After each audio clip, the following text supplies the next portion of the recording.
देवपूजेच्या या चुकांमुळे घरात बरकत येत नाही. मी पुष्कळ उपासना करतो, पण त्याचे पूर्ण फळ मला मिळत नाही, असे अनेकांना तुम्ही म्हणताना ऐकले असेल. या व्हिडिओमध्ये आम्ही याबद्दल तुम्हाला सांगणार आहोत. प्रत्यक्षात काही लोक पूजेदरम्यान अनेक चुका करतात, त्यामुळे त्यांना पूजेचे फळ मिळत नाही आणि त्यांची पूजाही सफल होत नाही, अपूर्ण राहते. अशा परिस्थितीत चुकीच्या पद्धतीने नियमांची पूजा केल्यास त्याचे विपरीत परिणाम होऊ शकतात. घर आणि मंदिरात पूजा करण्याची योग्य पद्धत कोणती आहे हे आज आपण पाहूया. कोणत्याही देवता किंवा देवांची पूजा करण्यापूर्वी स्नान केले जाते. आंघोळ झाल्यावर शांत मनाने देवासमोरच्या आसनावर बसावे. उभे राहून कधीही पूजा करू नये आणि रिकाम्या जमिनीवर बसून पूजा करू नये. काही लोक पूजा करताना जमिनीवरच बसतात, जे पूर्णपणे चुकीचे आहे. ज्या प्रकारे तुम्ही देवाला बसायला जागा दिली आहे, तसाच तुम्ही स्वतः देखील आसनावर बसा. शास्त्रातील घोंगडी आणि रजाई ही असं पूजेसाठी शुभ मानले जातात. पूजा स्थानाकाराच्या मजल्यापासून थोडे वर असावे, कारण देव अतुलनीय आणि आपल्यापेक्षा तो सर्वश्रेष्ठ आहे. म्हणूनच तुम्ही तुमच्या स्तरावर त्याची पूजा करू नका. पूजेसाठी देवाची प्रतिष्ठापना पादुकावर किंवा फरशीपेक्षा उंच ठिकाणी केली जाते. देवघर हे उंच ठिकाणी स्थापित करा.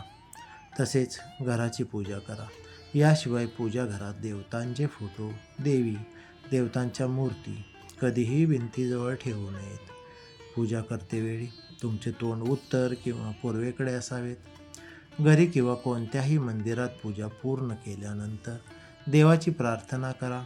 तुमच्या चुकीबद्दल तुम्ही त्याची माफी मागितली पाहिजे.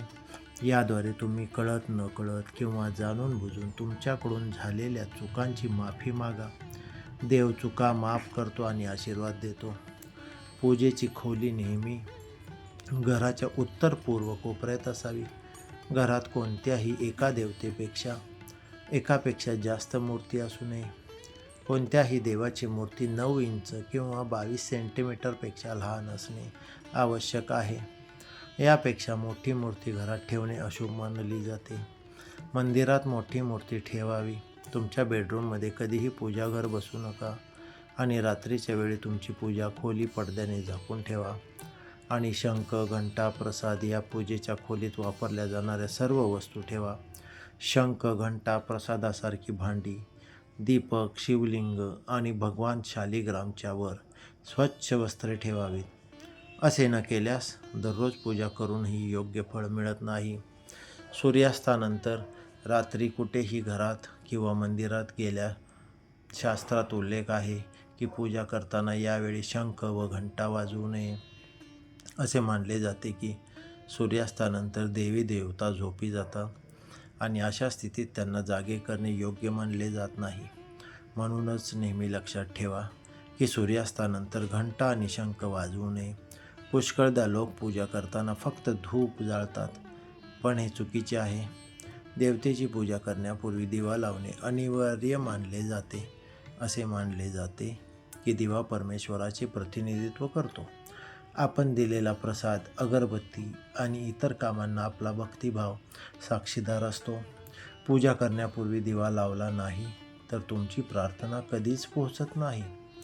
आजकाल बहुतेक घरांमध्ये अगरबत्ती वापरली जाते, परंतु कोणत्याही वेळी पूजा करताना अगरबत्तीचा वापर करू नये, कारण अगरबत्तीमध्ये बांबूच्या काड्या वापरल्या जातात.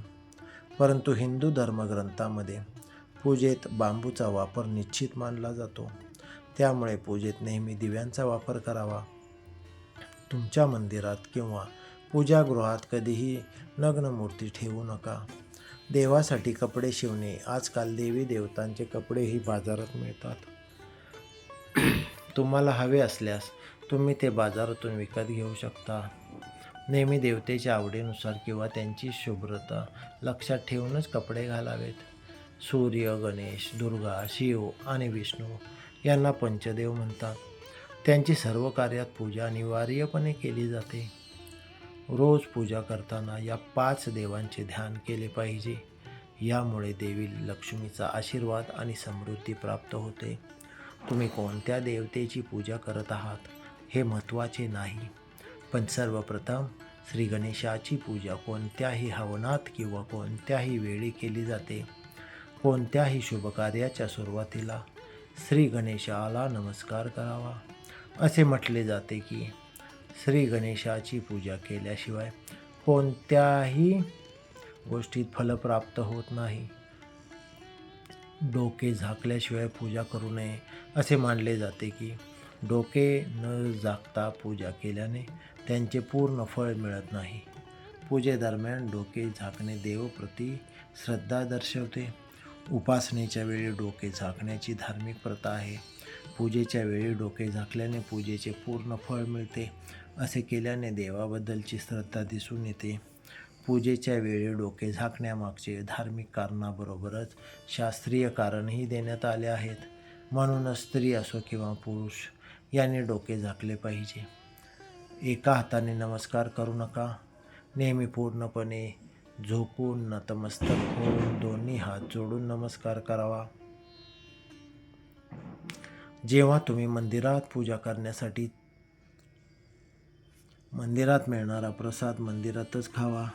त्या प्रसादाचा थोडासा भाग जरी उरलेला भाग जरी नेण्यासाठी ठेवला तरी चालतो. ते तुमच्या देवाप्रती असलेल्या भक्तीचे प्रतीक आहे. देवळात गेल्यावर एकदा घंटा वाजवलीच पाहिजे. असे मानले जाते की घंटा वाजवल्याने तुमचा संदेश थेट देवापर्यंत पोचतो. घरात पूजा केल्यानंतर शंखनाद वाजवावीत. शंख फुकून किंवा पूजा केल्यावर थेट देवापर्यंत पोचते आणि यामुळे घरात सकारात्मकता ऊर्जा राहते. नेहमी लक्षात ठेवा की एका दिव्याने दुसरा दिवा लावू नये. शास्त्रानुसार जो व्यक्ती एका दिव्या भरून दुसरा दिवा लावतो तो रोगी म्हणतो असे मानले जाते.